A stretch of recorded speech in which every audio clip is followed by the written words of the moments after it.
Swayam Prabha. Digital India. Educated India.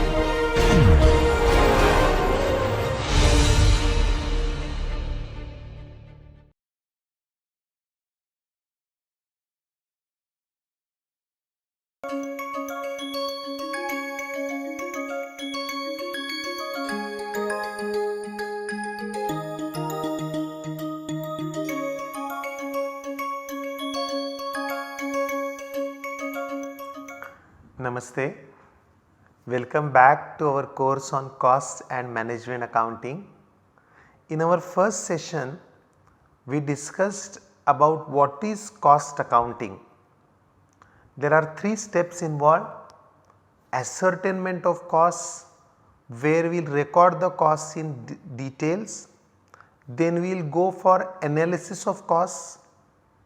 So, the total cost is broken down on variety of bases to get the details, and then that cost breakup or that analysis is used for preparation of cost statements, which help in cost control. They also help in taking variety of decisions like make or buy decision or like outsource or not type of decisions.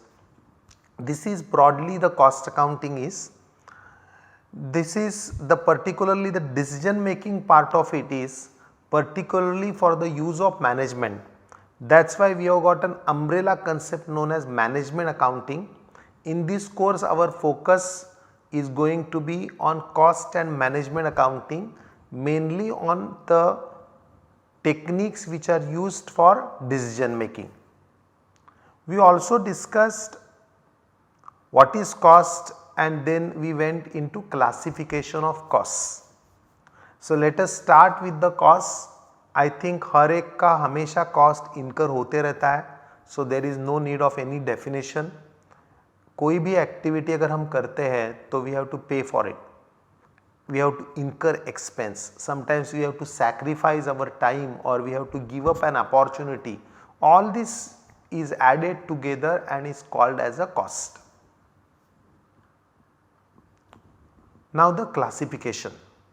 This classification is very important because it leads us to variety of concepts within cost and management accounting and a few of the techniques to control those costs, or this classification is used by us for providing the information for decision making. Now the first classification is by elements, which we have already discussed. So, do you remember now what are the important elements of cost? I think most of you know. First one is material, next is labor, and third is expenses. This is the oldest form of classifying. So, all tangible cost, item related costs are included in material. Human related costs are classified into labor, and service purchases related costs are expenses. Now this is a very basic classification from where we have evolved, and we go for a further classification as per the function. So important business functions like production, administration, selling, distribution, R&D, the business is normally divided into units as per the functions. So the cost is also classified as per the function like production cost, admin cost, marketing cost, and so on.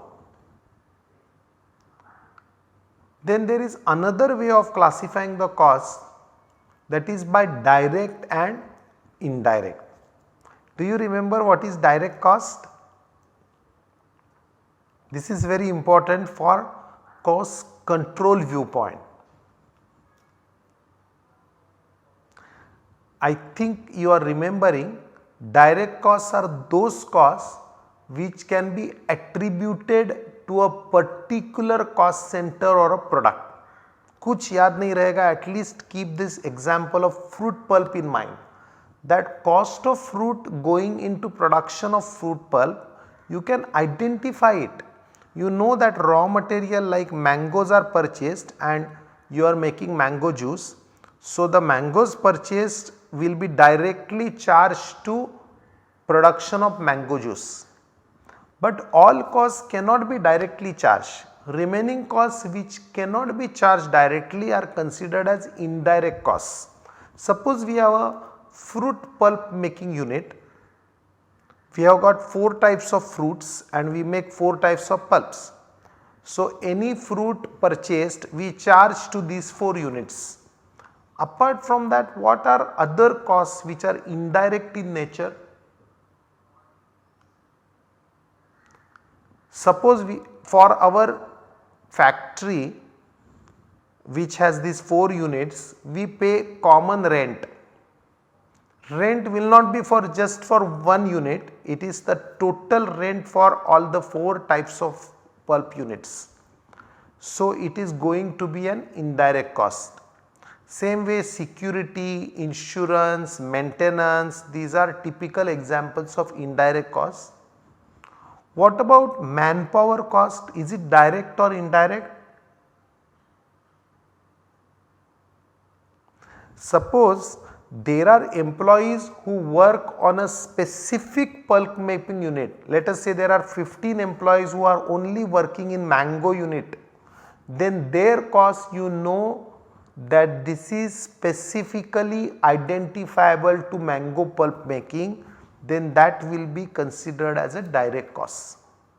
But the cost of the supervisors who are supervising all the 4 units, it will be an indirect cost.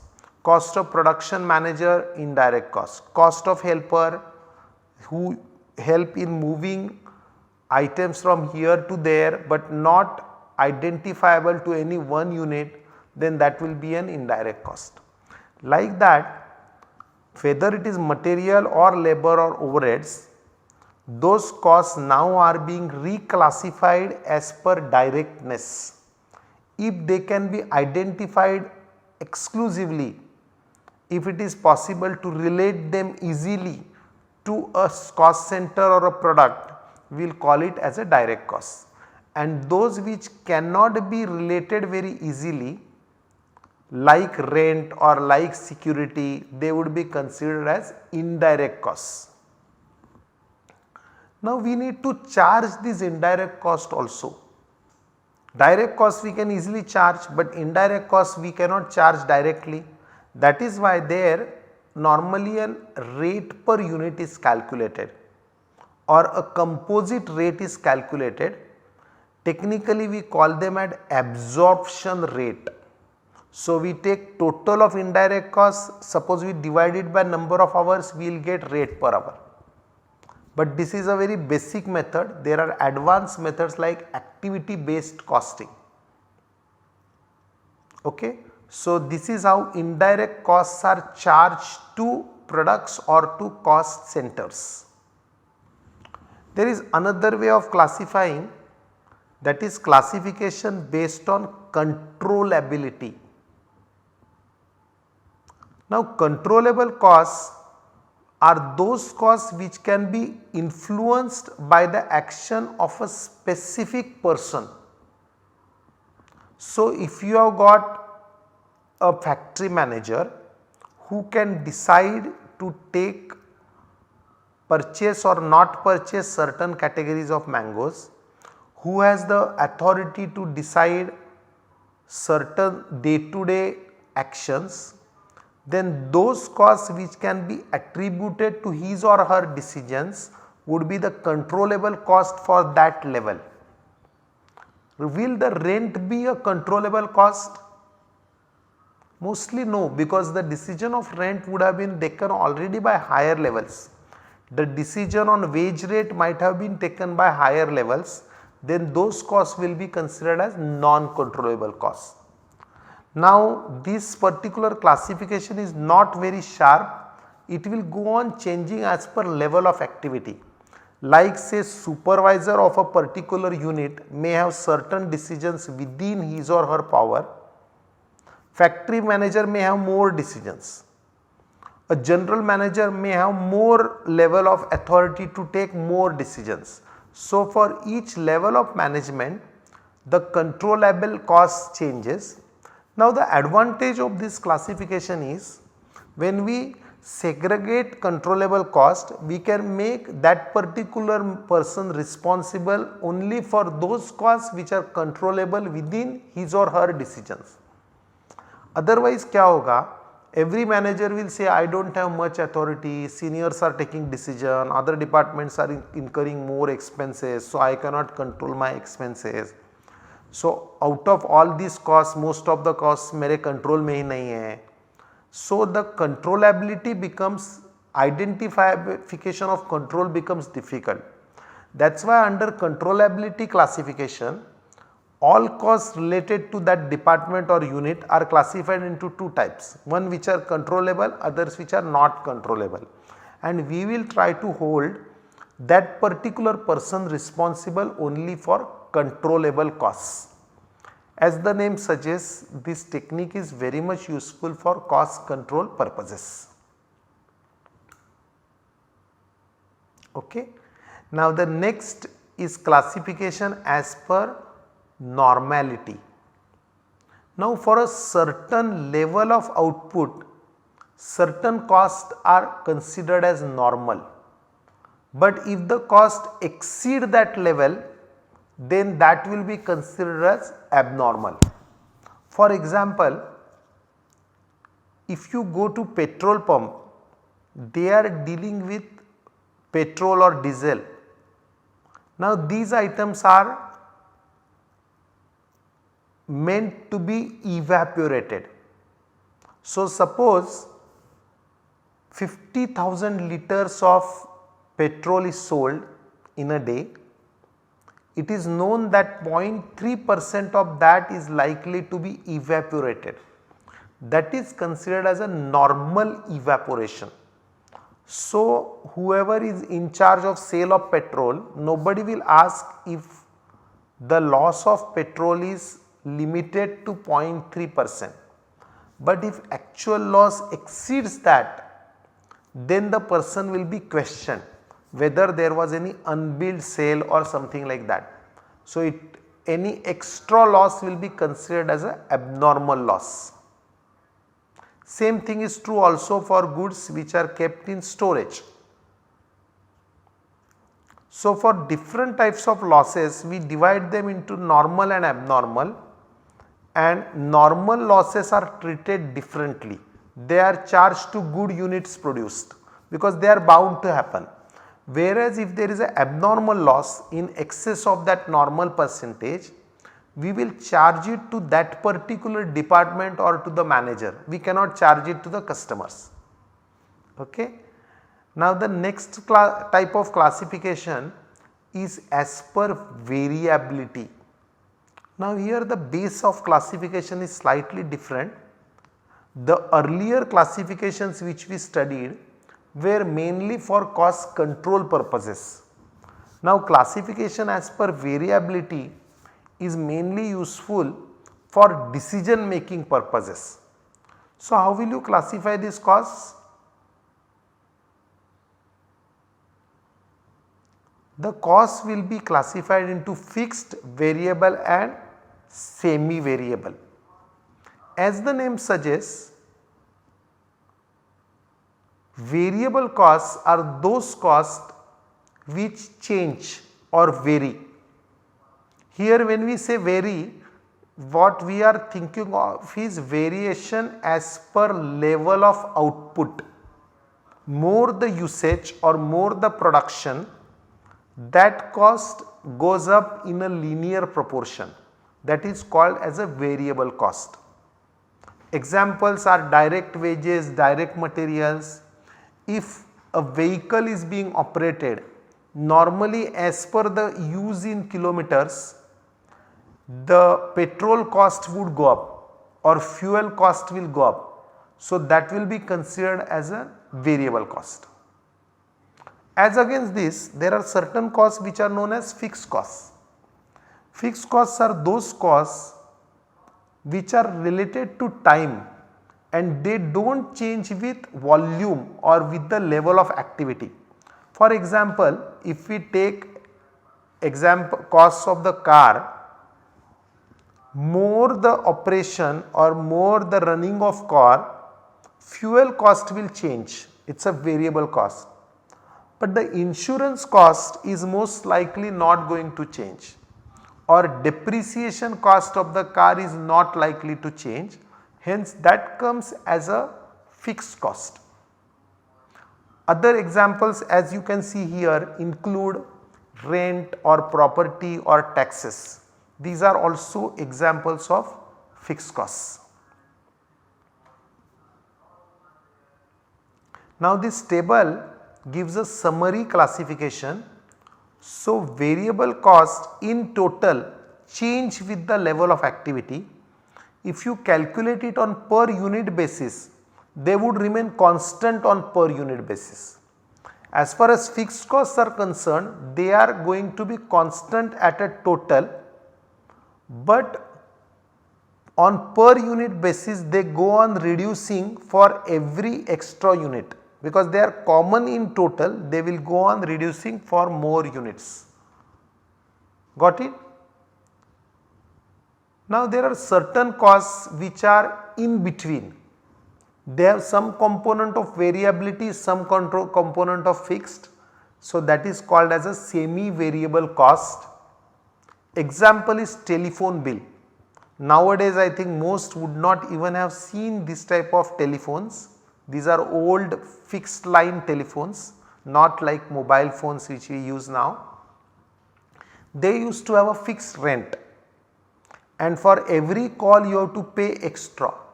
That is why it is a semi variable cost. The rent part is fixed, call charges are variable. Even today, even for mobile phones, normally there could be a fixed charge and extra amount, if it increases as per calls, it becomes a variable cost. Of course, if you have got unlimited calling plan, then variable cost is 0, you only have fixed costs. Similarly, for electricity or for maintenance also, there will be a fixed component and variable component. So total cost will vary, but not in the direct proportion. So it is considered as a semi variable cost. Now here is an example. Now for 2 months, let us say July and August, for first month the units are 1000, for next month it is 2000. Now you can see here costs are given and you have to identify them as fixed, variable or semi variable. Now the first item is direct material. It will fall in which category? As you can see, the cost of material has increased from 50,000 to 1 lakh. So it has doubled. Number of units have doubled, the cost has also doubled. That means it is an example of variable cost. Direct labor, again same 28, 56. So it has doubled, it is a variable cost. Rent of the factory unchanged, so it is a fixed cost. Power 35,000, 50,000, it has changed, but not in the direct proportion. It has not become 35 and 70. So it is not variable, neither it is fixed, it is a semi variable. Maintenance same way 17 and 26. So it is a semi variable cost. Are you getting? This is simple, but this classification is going to be very much useful when we go for variety of decisions, and in coming sessions we are going to in depth look into those use of this classification. But right now we will go to the next classification, that is as per the relevance. Now relevant costs are those future costs which differ between alternatives. So if you take a particular decision, it changes certain costs in future, those costs will be called as relevant. While sunk costs are the costs in the past, irrespective of decision they cannot change, so we call them as sunk cost. Now what is an example? Suppose you have developed a product P. For development of the product, you have incurred research and development cost of 10 lakhs. Now the question is, shall we launch the product or not launch?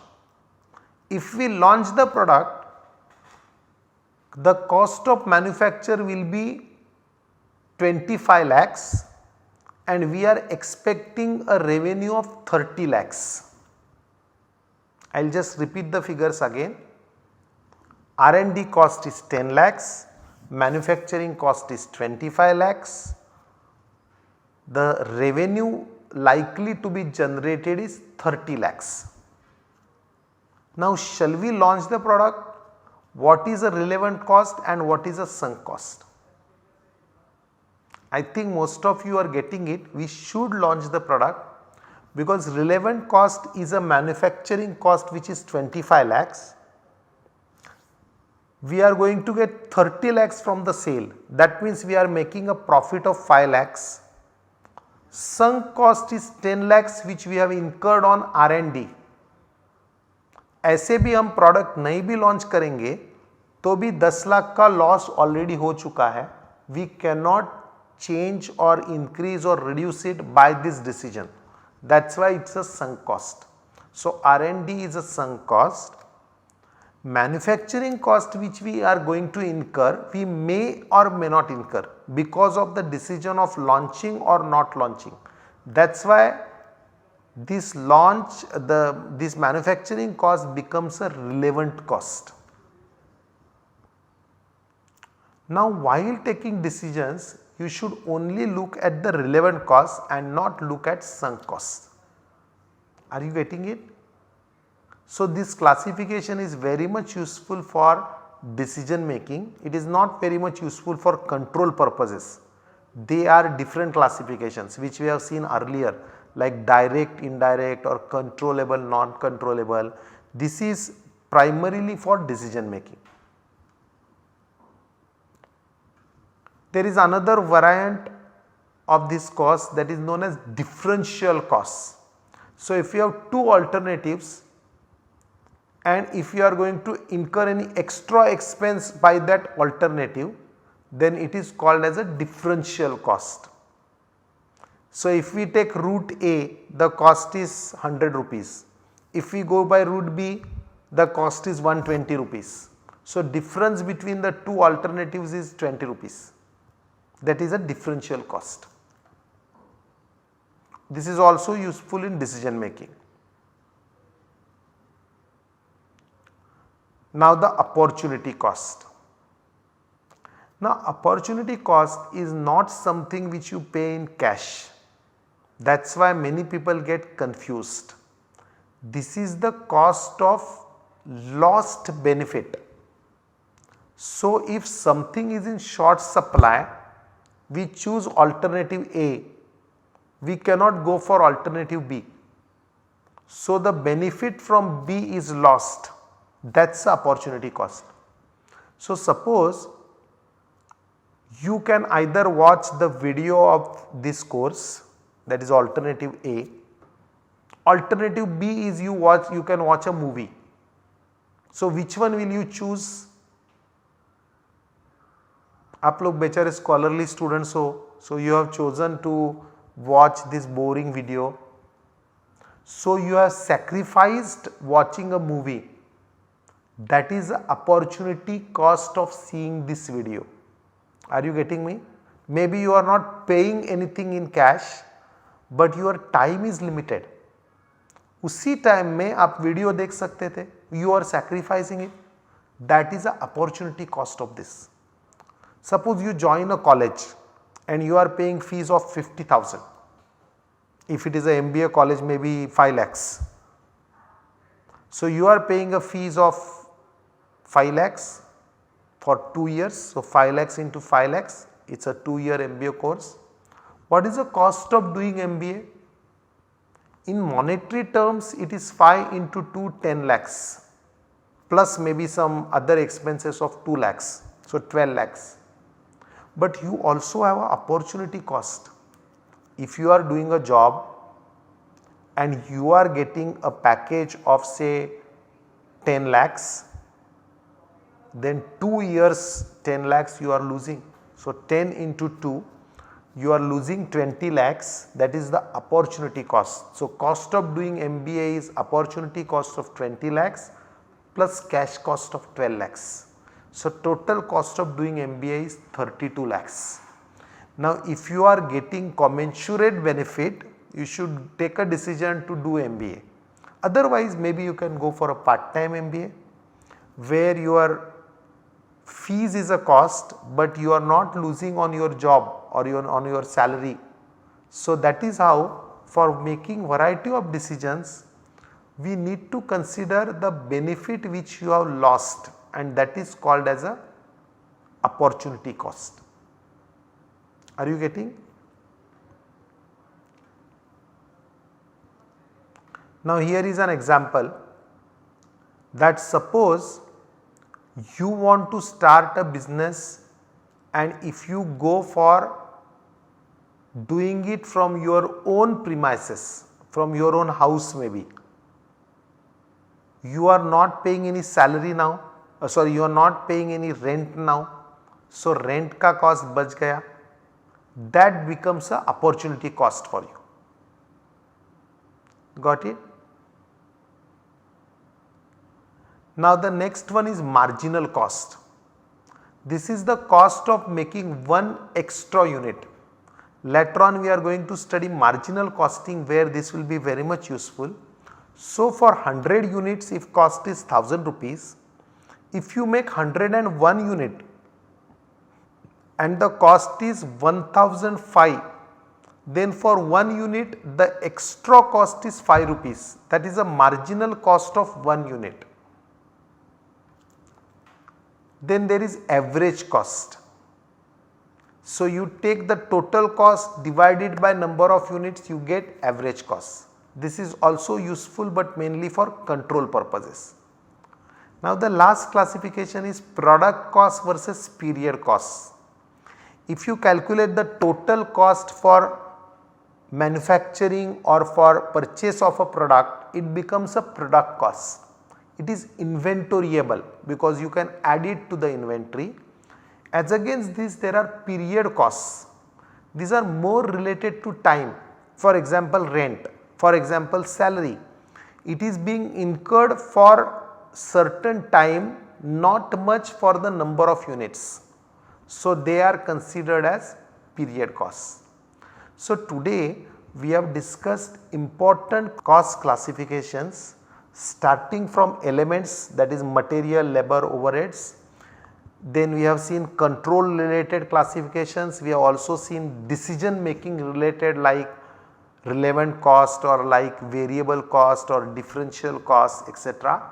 Now these classifications are very much useful, and in coming sessions we will be solving certain problems or solving certain cases using this classification.